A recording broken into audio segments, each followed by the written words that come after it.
네, 안녕하세요. 이번 동영상부터는 우리가 새로 12단원 세금과 관련한 내용을 공부하도록 하겠습니다. 어, 세금과 관련해서는 항상 이슈가 많이 되는 것 같습니다. 부모님께도 세금과 관련해서 혹시 불평이 있냐라고 이야기해 보시면, 분명히 지금 세금 너무 많이 떼는 거 아니냐, 그런 불평, 불만이 많으실 것 같습니다. 나중에 직장을 갖게 되시면 월급을 받을 텐데, 그러면 내 통장에 월급이 들어오기도 전에 먼저 정부가 내 월급에서 세금을 떼어가고 들어오는 것이 월급이 되겠습니다. 그래서 어른들은, 직장인분들은 연말 연초에 연말정산 뭐 그런 것 때문에도 굉장히 민감한 것이 바로 이 세금과 관련한 이슈가 되겠습니다. 그래서 요번 12단원에서는 우선 첫 번째 12.1 부분에서 어떤 미국의 세금의 어떤 간략한 개관에 대해서 한번 살펴보고, 12.2와 12.3 단원에서 세금의 조금 어떤 더 구체적인 이야기를 해보도록 하겠습니다. 우선 이번 12단원은 가장 첫 번째로 여기 피겨 1번을 보면서부터 이야기를 시작해 보도록 하겠습니다. 여기 지금 그래프에서 보면 1900년대 초반부터 지금 2010, 한 3년, 4년까지의 전체 정부가 걷어들이는 세금 중에 그러니까 미국이니까 여기 연방 정부가 걷어들이는 세금, 그리고 주 및 지방 정부가 걷어들이는 세금의 비율이 이렇게 나와 있습니다. 그런데 어느 시점부터 굉장히 세금 걷어들이는 비율이 굉장히 GDP 대비 걷어들이는 세금의 비율이 굉장히 늘어난 것을 살펴볼 수가 있겠습니다. 그래서 돌아가 보면 정부의 수입이라고 할 수가 있겠죠. 세금이라고 하는 것이. 그래서 정부의 세금은 굉장히 증가했습니다. 아무래도 경제가 성장함에 따라서 이렇게 정부가 걷어들이는 세금도 증가한 것이라고 살펴볼 수 있겠는데, 그 속도보다 더 빠르게 정부가 걷어들이는 세금이 더 빨리 증가를 한 모습인 것 같습니다. 이제 그리고 피겨 2번을 보면 이제 국가별로 GDP 대비 세 수입이 어떤 국가별로의 비교를 할 수 있도록 나와 있는데, 지금 우리나라는 안타깝게도 아쉽게도 빠져 있습니다. 그렇지만 지금 보면 지금 우리가 약간 미국인이라고 생각을 하고 지금 미국에 초점을 맞춰 보면, 여기 미국의 세율은 상대적으로 낮은 25% 정도에 해당하는 모습이고, 지금 굉장히 높은 세율을 보이고 있는 국가들은 북유럽 국가들, 그리고 그러고도 이제 또 유럽 국가들이 상대적으로 세금으로 걷어들이는 것이 많은 모습입니다.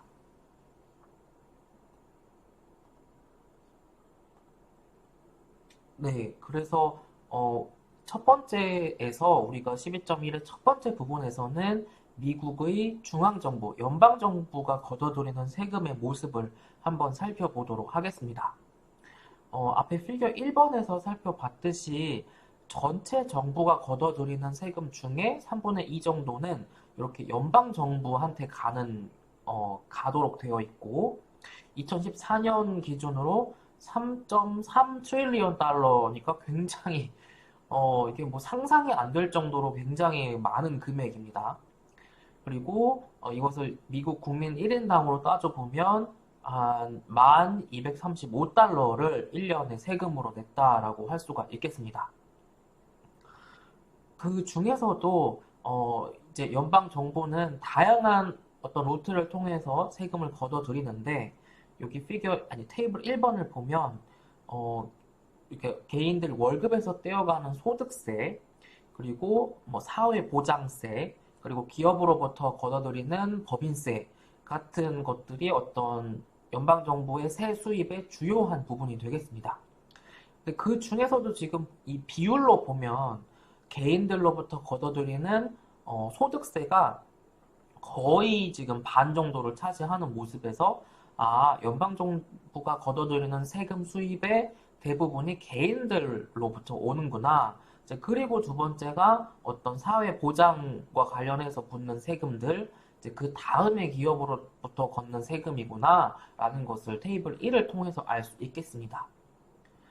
그래서 여기 지금 보면 Personal Income Tax가 가장 많은 세수를 차지를 하고 있습니다.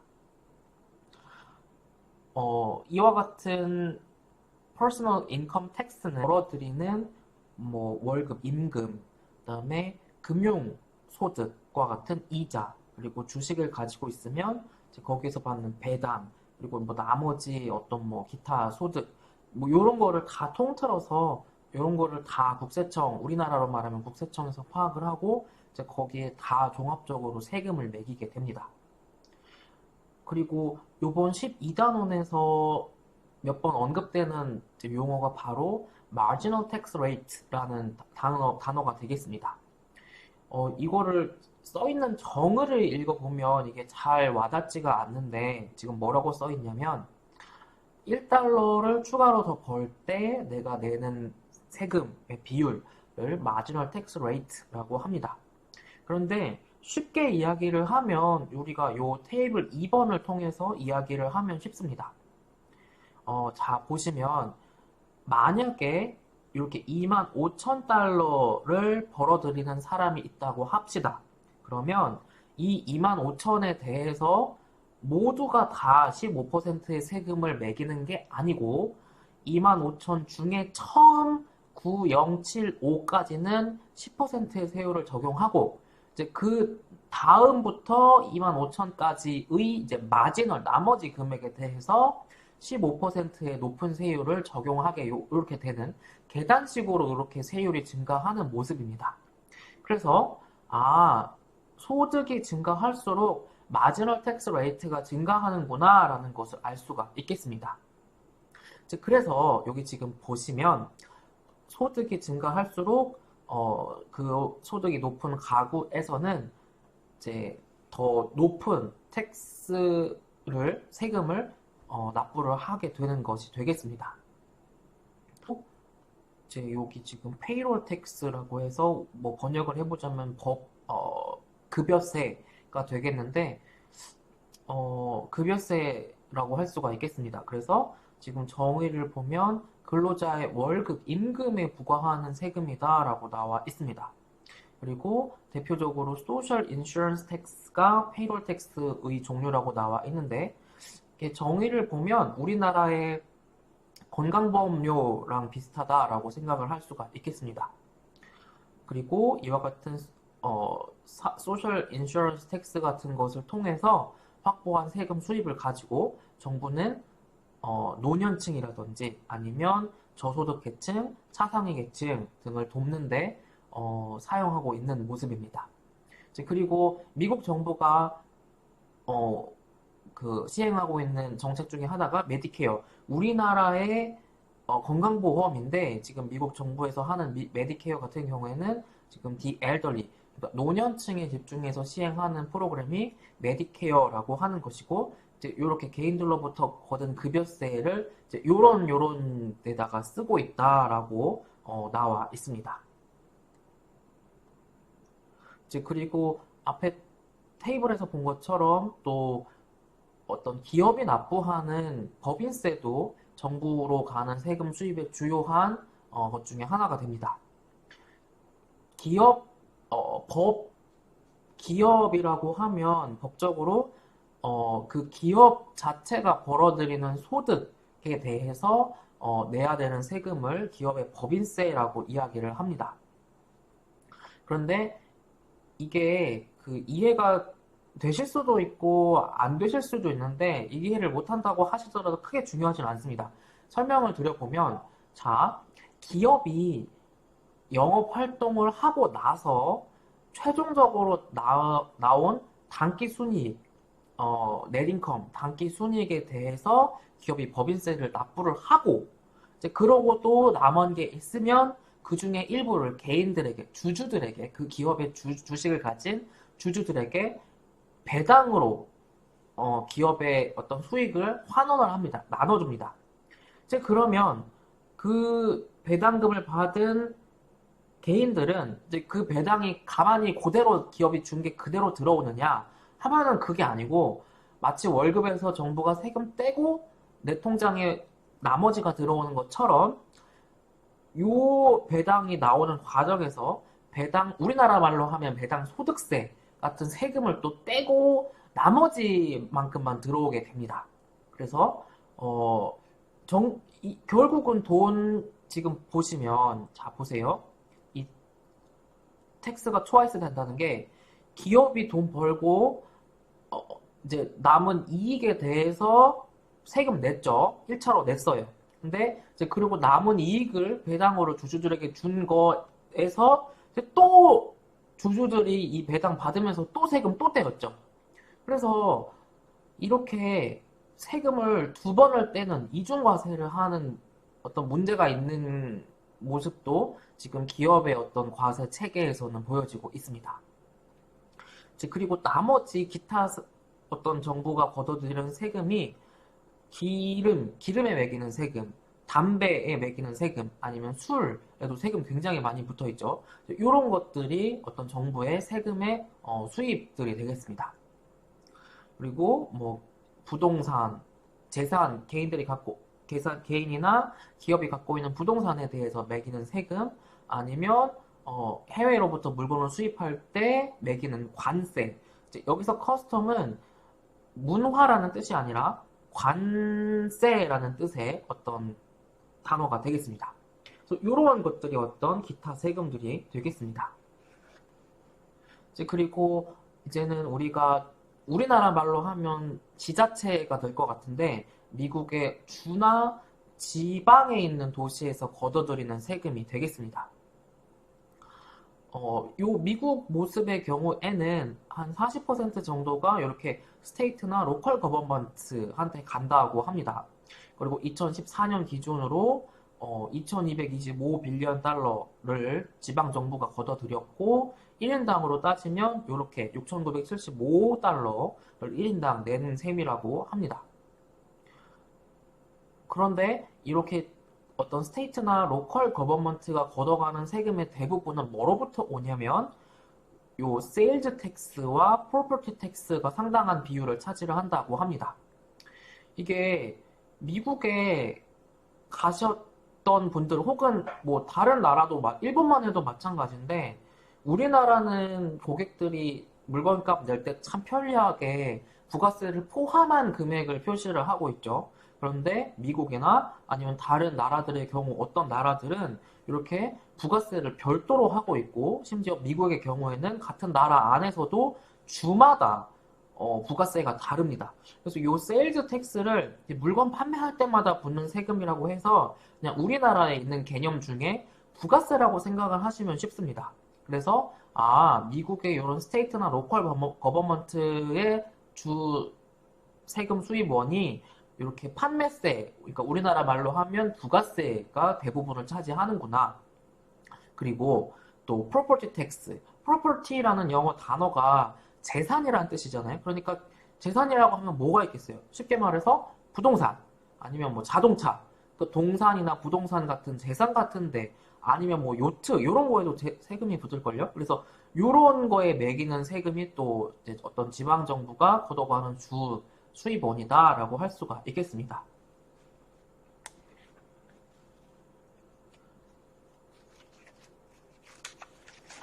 그리고 지방 정부의 경우에는 아까 중앙 정부, 페더럴 거버먼트가 걷어들였잖아요, 세금을. 그래서 일정 부분은 그 페더럴 거버먼트로부터 지방 정부가 받는 것도 지원을 받는 부분이 있습니다.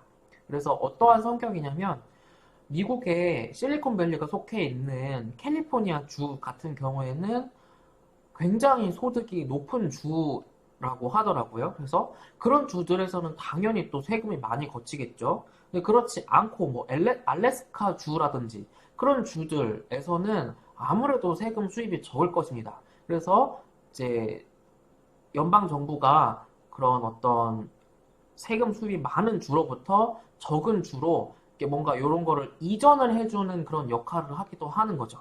그렇죠? 이렇게 지방정부, 일부 지방정부의 경우에는 연방정부로부터 받는 것이 있다라고 할 수가 있겠고, 또 지방정부가 받는 이제 other tax의 경우에, 뭐 우리나라 말로 하면 이제 뭐 여기 지금 보면 물고기를 잡거나 사냥을 할 때 그 면허에도 뭐 세금이 포함이 되나 봐요. 그리고 통행료, 그러니까 도로나 다리 통행할 때, 그리고 버스나 지하철 같은 요금, 어떤 뭐 이런 것도 다 지방 정부한테 수입으로 잡힌다라고 할 수가 있겠습니다. 그러니까 뭐 국립공원 입장료 아니면 무슨 뭐 미술관, 박물관의 입장료 이런 것들이 다 어떤 세금의 수입으로 잡히겠죠. 그래서 테이블 3번을 통해서 2014년 기준으로 지 자체의 세금 차지하는 비율을 보면 세일즈 텍스가 아까 말했던 것처럼 가장 많은 비율을 차지하고 그 다음에 재산세, 그 다음에 personal income tax, 그 다음에 corporate income tax, 그리고 22% 정도의 많은 비율로 연방 정부로부터 지원받는 금액, 뭐 이런 정도가 되겠습니다. 그리고 12.2 부분으로 넘어가서는 이렇게 텍스와 efficiency, 효율성 부분을 보도록 하겠습니다. 우리가 우선 여기 12.2를 본격적으로 들어가기 전에 여기 나오는 부분은 우리가 앞부분에서 공부를 약간 했던 부분입니다.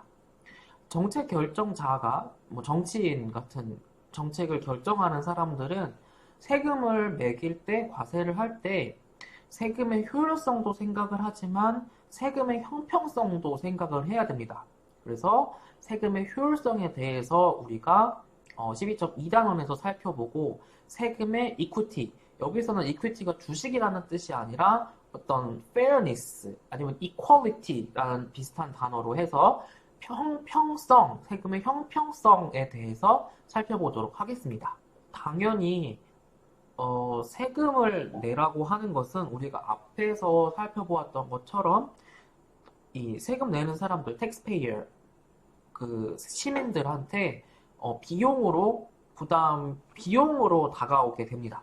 그리고 우리가 앞에서 배웠던 것처럼 세금을 이제 과세를 하게 되면 그 과정에서 경제적인 손실이라고 할 수 있는 데드웨인 로스가 발생하게 됩니다. 그리고 우리가 앞에서 보았던 것처럼 이렇게 세금을 부과하게 되고 데드웨인 로스가 발생하게 되고 하면 사람들의 의사결정을 왜곡시키게 됩니다. 그리고 한편으로는 세금을 내는데도 비용이 들죠. 이게 보이는 거든 보이지 않는 거든 비용이 드는데 뭐냐면 우리나라에서도 직장인들은 1년에 한 번씩 연말정산을 하고요. 그리고 사업 하시는 분들도 뭐 이게 뭐 또 매 월마다 국세청에 신고를 해야 되고 뭐 5월에는 종합소득세를 신고를 하고 뭐 몇 월에는 또 부가세 신고가 있고 또 기업들도 뭐 몇 월 뭐 상반기랑 하반기에 또 한 번씩 재산세를 납부를 해야 되고 또 소득이 많으신 분들은 뭐 금융소득 종합과세 해가지고 또 그것도 세금 내야지. 그래서 이게 세금 내는데도 이게 시간과 비용이 든다라는 것입니다. 이제 또 한편으로는 세금을 절세를 하려고 하니까 이제 그런 것에 대해서 개인들이 공부를 하기도 해야 되고 아니면 변호사나 세무사를 고용을 해서 어떻게 하면 조금이라도 절세를 할 수 있는지. 그러면 변호사나 세무사 고용하는 거는 또 공짜냐? 아니라는 거죠. 다 돈이지. 근데 물론 절세되는 게 이제 그분들한테 돈 주는 것보다 훨씬 절세를 많이 하니까 이제 그렇게 세무사나 변호사를 찾아가겠죠. 그래서 이렇게 세금은 어떤 과세를 할 때에 비용이 든다라는 것입니다. 그래서 정책 결정자들은 최종적으로 efficient한 텍스 시스템을 만들기 위해서 첫 번째, 데드웨인 로스를 최소한 줄이려고 하고 경제적 순손실인 데드웨인 로스를 줄이는 방향으로 그리고 어떤 세금을 납부를 하거나 아니면 세금과 관련한 비용을 최대한 줄이는 방향으로 이와 같은 세금 체계를 설계를 하게 된다라는 것이 되겠습니다. 그리고 첫 번째로 조금 자세하게 보는 것이 우리가 앞에서 살펴보았던 세금과 관련해서 나오는 것 중에 데드웨인 로스라고 할 수가 있겠습니다. 앞에서 살펴보았던 부분입니다. 정부가 세금을 부과하게 되면 이제 그것으로 인해서 사람들의 행동이 바뀌게 되죠. 그래서 뭐 어떤 물건에 A라는 물건에 정부가 세금을 매기게 되면 사람들은 다른 B라는 물건으로 소비를 옮기게 되거나 아니면 A라는 물건을 소비를 덜 하게 되거나 그래서 결국 이 텍스라는 것이 정부의 수입이 되기는 하지만 이렇게 사람들의 어떤 의사결정을 왜곡시키는 역할을 한다라고 우리가 이미 공부를 했습니다. 그리고 우리가 또 세금을 공부를 할 때에 앞선 단원에서 그 세금을 매기게 되면 콘슈머 혹은 서플라이어의 웰빙이 이코노믹 웰빙 서플러스가 그만큼 감소하게 된다라고 했죠. 세금이 없었을 때의 수요와 공급이라는 시장의 효율적인 시스템에 의해서 자원이 분배되는 것이 아니라 세금이라는 것으로 한번 왜곡된 상황에서 사람들의 행동 양식이 바뀌고 또 자원이 분배되기 때문에 자원의 비효율적인 분배가 발생하게 된다는 것을 우리가 이야기를 했었습니다. 가장 쉽게는 우리가 이 앞에 단원에서 세금을 공부를 할 때 세금을 안 매겼을 때 대비 정부가 세금을 매기게 되면 아예 소비자가 그 물건을 안 사게 되거나 서비스를 안 구입하게 된다는 것을 우리가 이미 본 바가 있습니다. 그래서 세금을 매기게 되면 이제 소비자들한테 컨슈머 서플러스가 떨어진다라고 우리가 살펴보았었고, 그럼에도 불구하고 정부한테는 이렇게 세금 수입이 늘어나게 되겠죠. 으로 정부가 세금을 과세함으로 인해서 정부가 얻는 세금 수입보다 소비자의 요 컨슈머 서플러스가 하락하는 것이 더 컸다. 그러면 이제 그만큼이 이렇게 데드웨인 로스로 경제의 손실, 이코노믹 웰빙을 감소시키는 것이 되었습니다. 케이스 스터디까지 한번 살펴보도록 하겠습니다. 이와 같은 논쟁이 있을 수 있습니다. 뭐냐면 어떤 수입을 얻을 때 세금을 매겨야 되는 것이냐 아니면 물건을 소비를 할 때 세금을 매겨야 되는 것이냐라는 이와 같은 물음이 있을 수 있습니다. 이와 같은 물음의 근본에는 세금이 앞에서 봤던 것처럼 사람들의 행동을 바꾼다라는 것에 있습니다.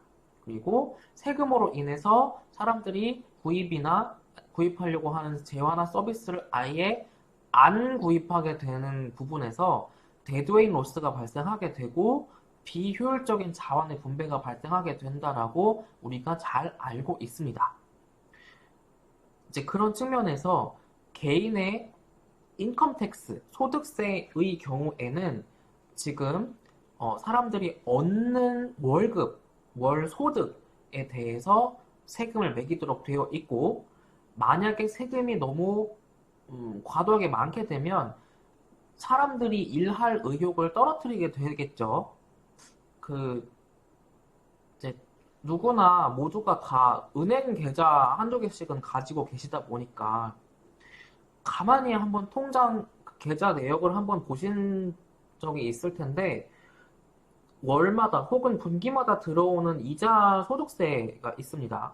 아무리 적은 금액을 내가 은행의 자율출금 계좌에 넣어놨다 하더라도 은행이 이자를 주는데 그 이자도 일정 부분 이자 소득세를 떼고 들어오는 나머지가 나에게 들어오는 이자가 됩니다. 그래서 이제 이자 소득세랑 이자 소득세의 10%에 해당하는 주민세가 떼고 들어오는 것인데 그렇게 사람이 소득이 발생할 때 세금을 떼게 되면 근로 의욕이 떨어지고 사람들이 저축을 할 의욕이 떨어지게 된다라는 문제가 있습니다. 그래서 과세 체계를 바꿔야 되는 거 아니냐.